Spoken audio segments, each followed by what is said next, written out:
Boa tarde mais uma vez, meu nome é Jorge Cavalho, eu sou gerente de Legal e Compliance.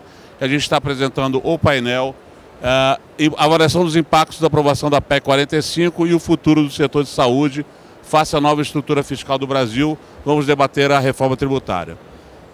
Em seguida eu vou passar aos componentes do painel: Fernando Silveira Filho, CEO da Abimed, Nelson Machado e Felipe Novaes, e o Fernando vai fazer as devidas apresentações. Bom painel a todos e muito obrigado pela presença. Obrigado, Jorge. Boa tarde, senhoras, senhores. Sejam muito bem-vindos. Obrigado aí por dedicar algum tempo a esse debate. Na verdade, o objetivo hoje é, já indo para além da PEC 45, que ficou lá atrás e se transformou na emenda constitucional 132, nós vamos tentar abordar sob duas perspectivas o PLP 68 2024, que é a proposta apresentada pelo governo federal, Ministério da Fazenda, ao Congresso, né, e que deve entrar em debate e trabalhos já na próxima semana.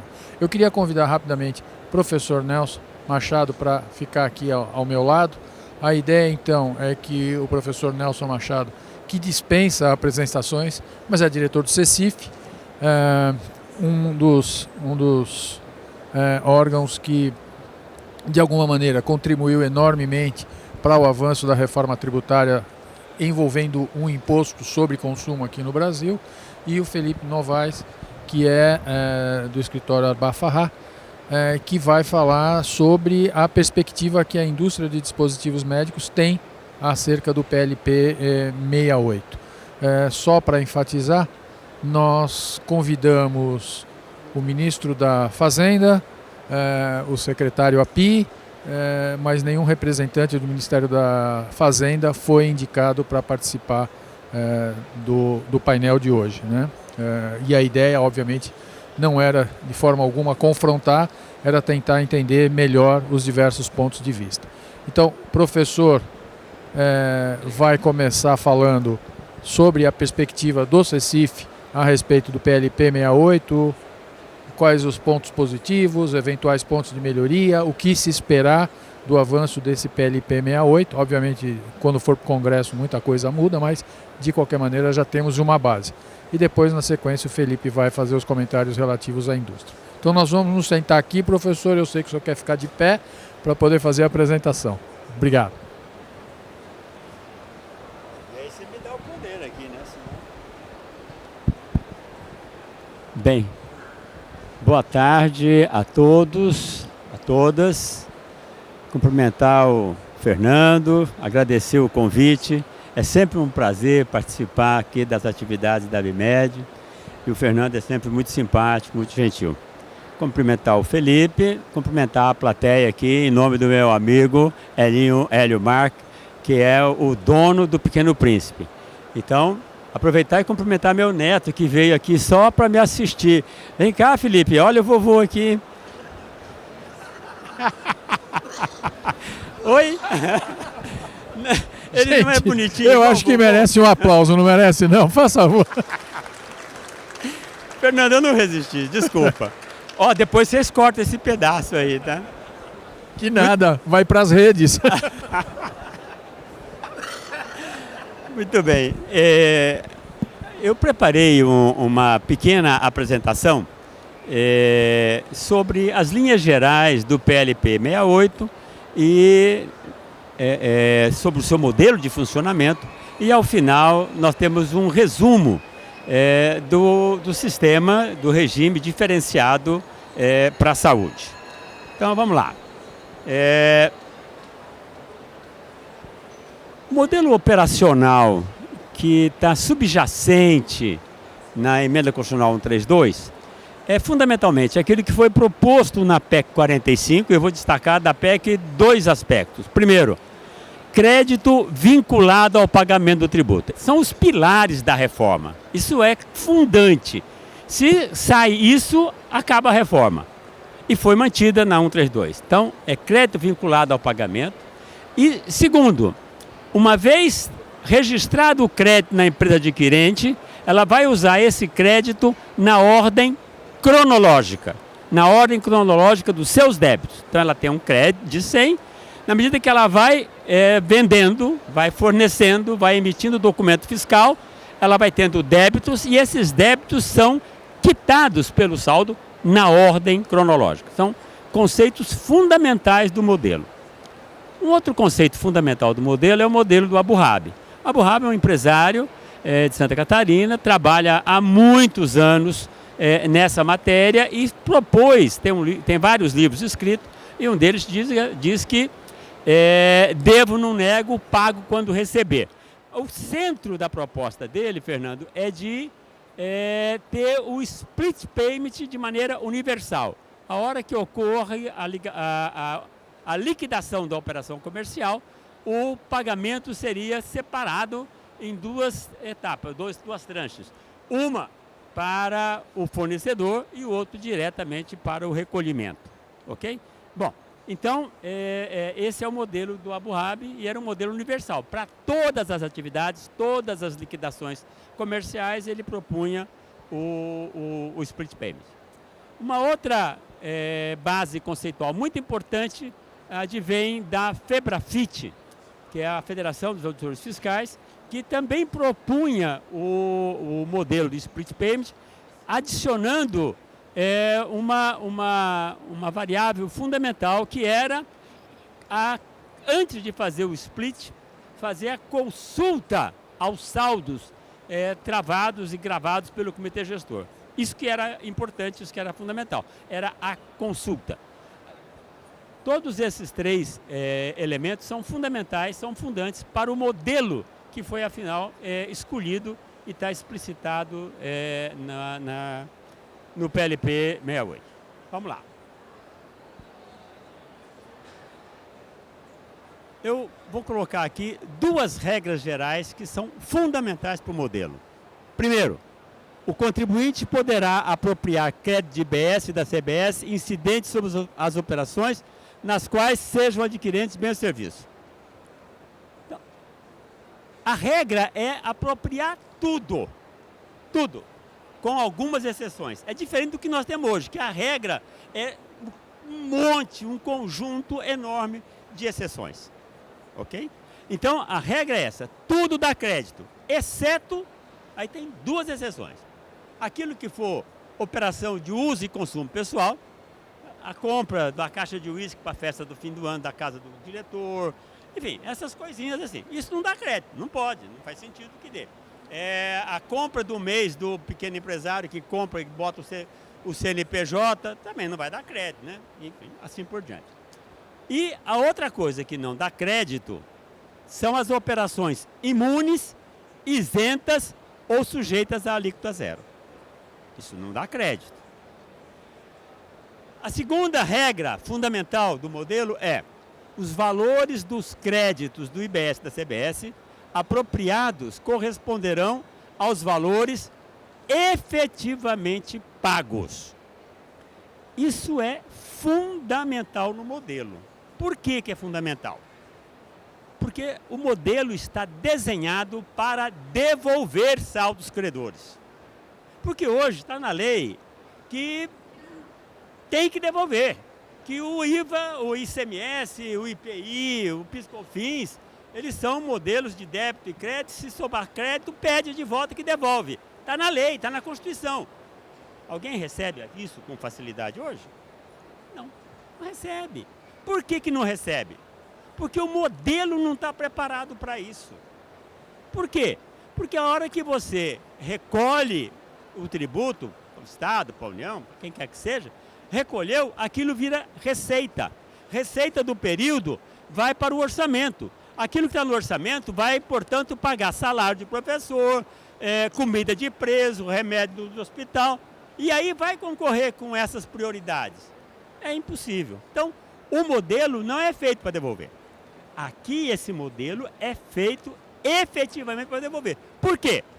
Por duas razões básicas. A primeira, a arrecadação é feita centralizadamente no comitê gestor.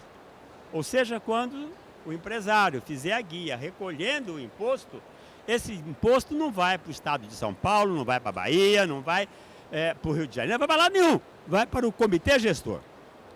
E o comitê gestor retém esse recurso enquanto as operações não forem feitas no sentido de operação que não dê direito a crédito.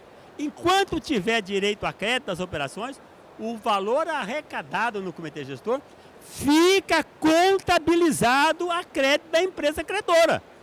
Portanto, é só cumprir as condições operacionais e pegar de volta o dinheiro, porque o dinheiro está lá, está contabilizado no seu nome. Então, o modelo é feito exatamente para isso. O modelo garante, o desenho do modelo garante a devolução. Por isso, é fundamental que só dá crédito aquilo que foi efetivamente pago. Não tem como ser diferente. Porque o comitê gestor não é um diretor, não é um tesouro estadual. O comitê gestor é como se fosse um banco. Você vai ao banco, deposita um cheque. Ninguém tem mais cheque, mas quando tinha cheque, deposita um cheque. Esse cheque só está disponível depois de compensado. Todo mundo lembra disso. Não dá para... No banco não garante o dinheiro que não foi efetivamente compensado e creditado. Então, é simplesmente isso. Essas duas regras são fundamentais. Tudo dá crédito, mas o crédito está associado ao efetivo pagamento, não ao destaque na nota. Esse modelo, a gente entende que vai reduzir e muito a inadimplência, a sonegação, a empresa noteira e, consequentemente, vai reduzir a alíquota de referência do sistema. Bom, vamos lá. Aqui é a lista de bens de uso e consumo, pessoal que não vai dar crédito, joia, bebida alcoólica, etc. Não vou gastar tempo com isso. Está muito claro. Isso aqui é importante. O que não dá crédito são as imunidades, isenções e alíquota zero. Se você olha para... Você é o fornecedor, olha para as operações subsequentes, as operações que você fizer vendendo para imune, isenta, o sujeito de alíquota zero, não permite crédito. A adquirente, se é uma empresa ou uma entidade imune, se é uma entidade que recebeu alíquota zero, se é uma sujeita de isenção, não tem crédito. Ele não paga, o outro não tem crédito. Quando se tratar de operações anteriores, você é o adquirente, você adquiriu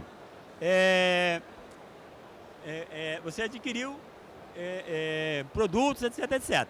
Quando você vende para frente para imune, isenção, isso acarreta a anulação do crédito anterior. Se você comprou insumo, vendeu para uma entidade que é imune, o crédito que você tem da sua aquisição está prejudicado, vai ter que ser estornado. Com uma exceção, uma grande exceção, as exportações. Quando você faz a exportação, apesar da exportação ser imune, você mantém os créditos. E também a alíquota zero mantém o crédito da aquisição. Isso é muito importante, que vocês vão ter, esse setor vai ter muitos produtos com alíquota zero. Então, sai com alíquota zero, mas como a alíquota zero não é isenção, é diferente, ela mantém o crédito. Bom, IBS e forma de pagamento. Aqui já começamos a entrar na modelagem. Nós temos praticamente 5 formas de fazer a quitação do imposto.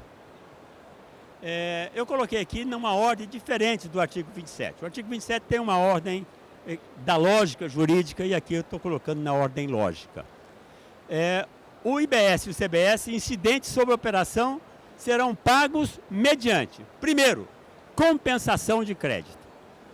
Então, se você iniciou o mês, você tem saldo credor que veio do mês anterior, você emite o seu documento fiscal, essa venda, esse documento fiscal, já sai com o imposto creditado, com o imposto pago. Por quê? Porque a operação é primeiro utilizar o crédito que você tem.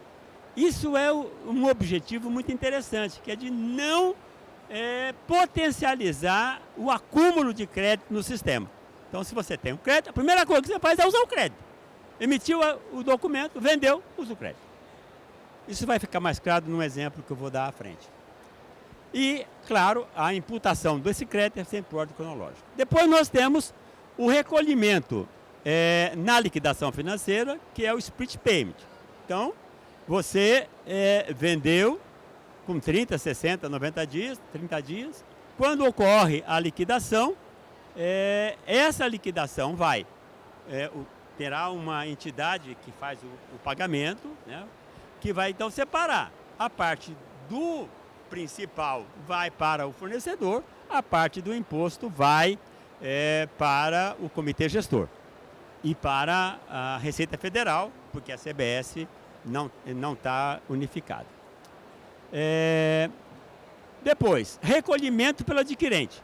Isso é muito importante. O adquirente, se adquiriu a mercadoria de uma empresa que ele tem lá as suas dúvidas, se vai recolher, e ele não vai fazer o pagamento pelo meio eletrônico que permite o split, ele então pode simplesmente recolher o tributo.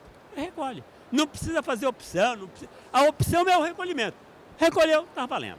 Então o adquirente pode fazer. E quando o adquirente faz o recolhimento, ele tem o crédito imediato. Recolhimento por algum responsável, plataforma, que segue o mesmo modelo. E aqui nesse caso, a imputação primeira é por operação. Ninguém faz split do geral, faz split da operação. Pode se juntar 4, 5, 6, 10 notas no mesmo documento comercial e financeiro e fazer a liquidação de uma vez. Mas o split é feito de uma vez só.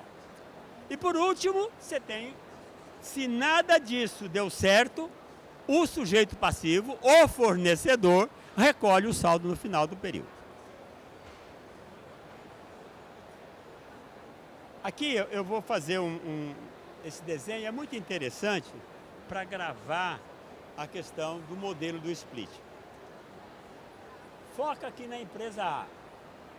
A empresa A vende uma mercadoria, um produto, um insumo para a empresa B. A empresa B vai fazer o pagamento. Mas para quem que ela vai fazer o pagamento? Digamos que é para um meio, ela tem meio eletrônico, vai fazer um Pix, vai fazer um Drex, vai fazer um cartão de crédito, sei lá o que ela vai fazer. Então, a empresa B paga. O valor da operação total é 375, sendo 300 da mercadoria, 75 do imposto. Então, ele paga 375 para esta entidade, arranjo de pagamento. Pode ser uma plataforma, pode ser um banco, pode ser, sei lá, qualquer de uma startup que vocês ainda vão inventar. Pagou para esse arranjo. O que o arranjo faz? O que ele faz? Ele consulta o comitê gestor e a Receita Federal. Consulta. Consulta o quê? A consulta é o seguinte, meu querido, essa nota fiscal, essa operação já foi quitada? Sim ou não? Integral ou parcial? É isso que ela quer saber. Por quê? Porque, como eu já falei, o primeiro momento é a utilização de saldo do credor. Então, Fernando, na hora que você emitiu, se você tinha saldo, já vai quitado. Então, quando ocorrer o pagamento da empresa B, ele pergunta, olha, já pagou ou não pagou? Recebe a resposta, não pagou. Não pagou. Não pagou nada? Ótimo. Então é o seguinte, olha, a mercadoria é 375, 75 vai para o comitê gestor e 300 vai para a empresa A. Simples assim. Ah, não, pagou metade. Você tinha um saldo, o valor era 75, você tinha 25, sobrou 50 para pagar. Perfeito. Então, vem a resposta, ele manda a diferença. Por isso que aqui a anotação é de 0 a 75. Então, falta 50, ele manda 50 para lá e para cá ele manda os 25. Então, é um mecanismo muito simples, exige uma tecnologia muito sofisticada, mas o Brasil tem essa competência, tanto no setor bancário quanto no setor fiscal. Nós temos a nota fiscal eletrônica há mais de 10 anos funcionando, e funciona bem, e nós temos um sistema bancário moderníssimo, que acho que não tem, o Pix não tem similar no mundo. Então, e hoje o Pix está tão difundido, que outro dia eu peguei um táxi, fui pagar com o Pix e ele falou, o senhor pode me botar mais 50 aí que eu vou lhe dar em dinheiro porque eu tenho que fazer um pagamento? O senhor aumenta meu Pix, por favor? Então, veja, o pessoal está preferindo o Pix ao dinheiro, né? Bom, aqui é uma tabela que eu vou deixar para vocês avaliarem, porque ela quer demonstrar, eu não vou passar número a número, senão nós vamos cansar todo mundo aqui. Mas eu só queria chamar a atenção de que a apuração é feita em termos mensais. Então aqui é um exemplo de uma apuração no mês de março. A primeira coluna à esquerda é o lançamento a débito, toda a emissão de documento fiscal, com o valor do tributo. E depois você tem os 4 grandes modos de fazer o pagamento. Utilizando a compensação de crédito, utilizando o split payment, tendo o pagamento pelo adquirente e tendo o pagamento pelo sujeito passivo. Então aí o que nós temos? Esse exemplo aqui começava com crédito de 22, então toda emissão vai gastando esse crédito até eliminar. E no final vão sobrar 2 notas aqui, 2 documentos para ser recolhido pela ordem cronológica. E aqui eu estou mostrando uma regra muito importante que foi construída, isso é uma novidade, foi construída uma nova regra para dizer o seguinte: olha, isso é novidade. No nosso sistema hoje, isso seria um pecado, né, imaginar uma coisa dessa. Mas nesse sistema aqui dá. Que é o quê? Você apurou, sobrou 25 para pagar, que é as 2 notas aqui, a de 19 de março e a de 20 de março. Então, tem que pagar 25. O vencimento é dia 15 de abril. Mas, no dia 5 de abril, houve a liquidação comercial dessa operação do dia 20 de março, houve a liquidação comercial, e aí fez-se o split. Pagou aquele documento fiscal do dia 20 de março.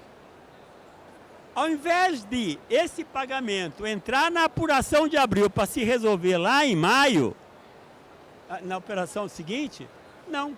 É permitido, a regra permite que valores pagos por split, ou valor pago pelo adquirente, ou valor pago por créditos, você pode compensá-lo ainda antes de pagar, de recolher, dentro do mês de apuração do mês anterior. Então, isso é uma das vantagens, é uma das técnicas utilizadas para reduzir ao máximo o grande risco que a gente pensava e tinha, que era de acumular créditos, acumular saldos credores, empossar liquidez no comitê gestor. Então, com essa regra, primeiro a ordem cronológica, primeiro gastar o crédito existente, segundo, permitir que se faça pagamento no interregno entre o momento da apuração e a data do vencimento, no dia anterior, isso elimina muito a questão dos créditos acumulados. Muito bem. Então, esse é o modelo geral. Vamos entrar agora no modelo do regime diferenciado para a saúde.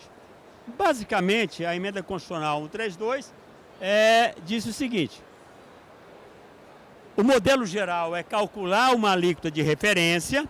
A alíquota de referência é aquela alíquota que repõe no sistema novo, repõe a arrecadação do sistema velho. Então é isso que é a alíquota de referência. Tem um modelo de cálculo, tem regras, tem inclusive uma trava. Se por acaso o primeiro cálculo se revelar superior, tem um momento que vai ter que reduzir a alíquota de referência. E aí todas as mudanças em associação à alíquota de referência. Então, o regime para a saúde está dito o seguinte: olha, nós vamos ter uma redução de 60%. Então não é fixada uma alíquota nova, uma alíquota diferente para isso ou para aquilo. A alíquota olha, a alíquota de referência é 26,5%. Então, esses produtos terão uma redução de 60%. E alguns outros terão redução de 100%. E a regra da 132 é o seguinte: olha, é obrigatório a redução de 60%. Ou seja, a alíquota dos dispositivos médicos, serviços de saúde, acessibilidade, medicamentos, saúde menstrual, isso tem uma alíquota de 40%. 40% do quê? 40% da alíquota de referência. E esses outros aqui pode, a possibilidade é de ter uma redução de 100%, ou seja, alíquota zero. Né?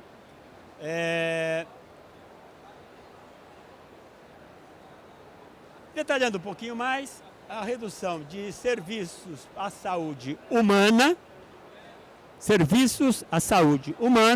tem uma redução de 60%. A lista está no anexo 3. Está lá uma lista. Não tem interpretação, para quem é da área, sabe exatamente o que está escrito lá. Na questão de produtos, nós temos dispositivo médico, redução de 60, está no anexo 4. Se for 100, está no anexo 13. Dispositivo de acessibilidade, está no anexo 5. Está uma lista lá, tem mais de 50, 60 produtos. Mas se for redução de 100%, está no outro anexo, anexo 14. Medicamento, tem dois anexos, o anexo 6 e o anexo 7, com redução de 60%. O anexo 15 tem a redução de 100%, e saúde menstrual ficou direto no artigo 123, não compensou fazer uma lista, porque o conjunto de produtos são muito pequenos. Tampões higiênicos, absorvente, calcinha absorvente, e coletores menstruais. Pronto. Então, está claro o sistema de modelo da saúde. É isso. Tem algumas regrinhas a mais, que eu vou falar na sequência, que é o seguinte. Primeiro, os anexos trazem listas taxativas, não é interpretativo, é aquilo. Ou é aquilo ou não é nada. Ponto, é lista taxativa. Os produtos precisam atender aos requisitos previstos em norma da Anvisa. Então, o produto tem que estar lá. No caso de medicamento, precisa estar registrado na Anvisa ou ser de manipulação. As listas podem ser atualizadas anualmente. Então, se aparecer um produto novo, que não existia e tal, ele pode ser incluso. E tem uma exceção aqui, é que no caso de emergência de saúde pública, o anexo 13 e o anexo 15, dispositivo médico e medicamento, poderão ser atualizados a qualquer momento. Isso aqui é a prevenção, dá uma epidemia, dá uma Covid, sei lá das quantas aí, então você bota mais remédio, bota mais medicamento. E isso vale durante a epidemia, ok? Durante a emergência. Bom, era isso que eu queria apresentar para vocês. Muito obrigado, eu fico agora à disposição, depois que o Felipe falar, para o debate. Muito obrigado.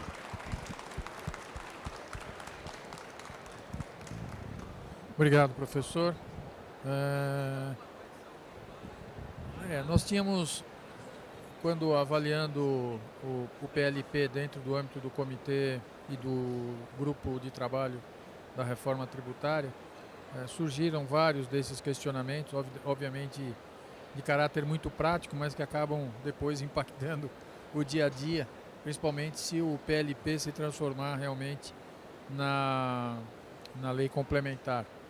Então, em função disso, nós levantamos e elencamos ali uma série de aspectos que ainda nos parecem complicados, embora o senhor tenha trazido esclarecimento sobre alguns deles, mas alguns outros ainda, pelo menos aqui, Felipe, ouvindo, me parece que seguem em dúvida ou, de alguma maneira, no texto final deveria estar refinado. Então, eu queria que você trouxesse para o público e também aqui para o professor quais são essas perspectivas e como é que a indústria está vendo a proposta do PLP. Boa tarde a todos. Até mais cedo conversando com o professor, eu acho que quando tivemos a aprovação da PEC, ali nós tivemos apenas os alicerces da proposta. Eu acho que a verdadeira reforma tributária ela vai ser implementada agora, junto com a lei complementar, que é onde de fato a gente vai ver as minúcias, os detalhamentos, como é que vai funcionar o sistema, como o professor falou, o método de arrecadação, se vai ser na liquidação financeira ou não. Até fiz aqui alguns questionamentos sobre a questão também dessa liquidação financeira, como é que funcionaria na prática. E dentro do setor a gente vem discutindo quais seriam esses ajustes necessários dentro do PLP 68 e num primeiro momento a gente vê de algum modo com um pouco de preocupação.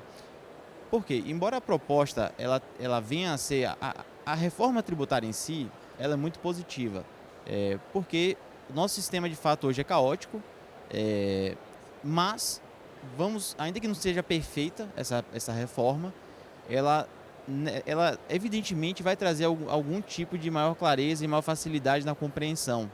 É claro, são 500 artigos, né? Então não é algo tão simples que um cidadão comum olhe e entenda o funcionamento do sistema. Mas certamente é algo muito mais simples do que temos hoje, principalmente em relação ao ICMS. E dentro daquilo que foi apresentado, o que nos chamou a atenção, primeiro, foi a questão da limitação dos benefícios concedidos ao setor de dispositivos médicos, que eu nem digo que é um benefício, mas acho que é um tratamento adequado, que acabou limitando, na verdade, essa desoneração ou essa redução de alíquota às situações de venda. A gente sabe que hoje o nosso setor existem operações que vão muito além da venda, como comodato, consignação. A gente tem o próprio ajuste CNF agora que saiu o novo 0224, que trata da consignação de material que é posto em hospital. Então, esse é um primeiro ponto que a gente entende que o setor tem peculiaridades, a proposta é boa, mas ela precisa ser melhorada. Além disso, também nos pegou um pouco de surpresa a questão referente às reduções de alíquotas. Porque no nosso entender, os dispositivos médicos, eles deveriam, em sua integralidade, estar dentro da redução de 60% e aqueles que são de uma maior essencialidade ficaria dentro da lista de redução de 100%. E até pegando um histórico aqui do setor, se a gente analisar como é que funciona hoje o nosso sistema, a gente tem principalmente os convênios 0199, o 126 de 2010 e 116 de 98, que trata basicamente de órteses e próteses, materiais destinados a hospitais, né, que é o 099, e o preservativo, que de muito tempo já é reconhecido o benefício que essa desoneração traz, que não é somente voltada, obviamente, às aquisições públicas, mas ao próprio setor privado também, que no final a saúde suplementar é um grande aliado do próprio SUS, né? Então a gente também tem que olhar a saúde privada de uma maneira diferente, né? Não é apenas um negócio privado ali que visa somente o lucro, não. De algum modo ele visa desafogar o setor público, que tem uma dificuldade já imensa em atender a população. E aí, o que a gente pode falar disso? Olha, temos vários dispositivos que hoje são desonerados do ICMS. Além disso, esses dispositivos também são desonerados do PIS e da COFINS, fora o IPI em algumas situações. Então, se a gente saltar na sua maior parte de uma tributação zerada, que ainda assim são muitas vezes dispositivos com alto valor agregado, né? Um volume, assim, o custo de aquisição é altíssimo. Se a gente passa de uma alíquota zero para uma alíquota de 26, 27, por mais que o sistema seja neutro e permita você se apropriar dos créditos, até que ponto o consumidor final vai conseguir absorver toda essa carga tributária? Até que ponto o hospital não vai ter que repassar esse custo eventualmente para o plano de saúde, e o plano de saúde vai conseguir manter, né, os seus assistidos?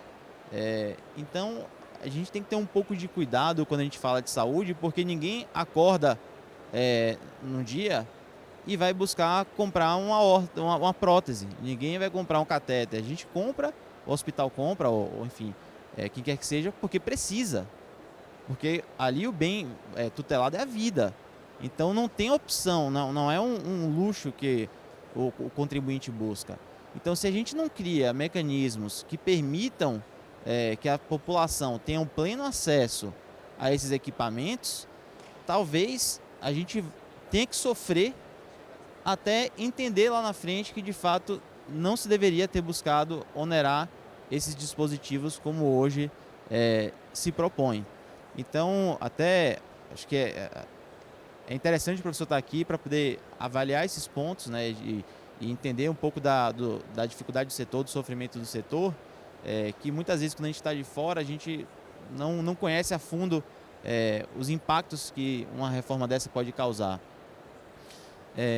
Bom, além disso, a gente o setor já vem conversando inclusive com os parlamentares, com o próprio CECIF, apresentando algumas propostas de alteração desse PLP. E o que nos preocupa também, que foi até o que o professor estava falando agora, foi a questão do crédito. Eu mais cedo vinha conversando com o professor sobre a preocupação de você vincular o direito ao crédito ao pagamento, porque de alguma forma você traz para o contribuinte o dever de fiscalizar as operações e o pagamento por parte do seu fornecedor. E por mais que em operações subsequentes você possa trocar um fornecedor, o estrago já foi feito. Muitas vezes você adquiriu um volume muito alto de produtos, não houve o pagamento, como é que fica? Quer dizer, o contribuinte vai suportar sozinho essa inadimplência por parte do seu fornecedor? Então, assim, o split payment ele é muito bem visto, é muito bem-vindo. Se o sistema funcionar de fato, ele vai ser muito interessante, porque você vai acabar com essa obrigação do contribuinte ter que fiscalizar, né, o seu fornecedor, já que a liquidação vai se dar, o pagamento do imposto vai se dar na própria liquidação, e isso já vai trazer o direito de crédito para ele. Mas até fiz aqui um apontamento que o professor falou, da questão do crédito ele ficar vinculado ao comitê gestor. Ou seja, a gente está vendo que, na verdade, é reconhecido que os estados não cumprem aquilo que eles acordam, né, com o setor privado. E no momento que a gente vincula esse pagamento, o creditamento, né, ao pagamento, como é que ficaria, por exemplo, num caso de inadimplência, professor? Pensamos que você veio do seu fornecedor, você comprou um produto, um dispositivo médico, quer que seja, e efetuou o pagamento para ele, mas não foi recolhido o imposto. Se posteriormente, aí vem um questionamento, esse meu fornecedor, ele paga, isso me dará o direito automático de crédito? Porque, de algum modo, na operação subsequente, eu tive que pagar o meu imposto sem crédito nenhum. Ou seja, para o Estado, na verdade, o net é zero, porque no final ele recebeu tudo. Mas eu não tomei o crédito na operação anterior. Então a gente tem algumas implicações aqui que, primeiro, é a questão do crédito, se o sistema me permitiria automaticamente tomar esse crédito em algum momento, e até que ponto, inclusive, o Estado poderia cobrar desse fornecedor que não pagou à época, já que, na verdade, a conta seria zero ao final da operação. Posso responder agora? Claro. Felipe, estão ouvindo bem? Bom, essa questão levantada, com microfonia no meu ouvido aqui, essa questão levantada de que o contribuinte estaria fiscalizando o fornecedor e tal, era verdadeiro quando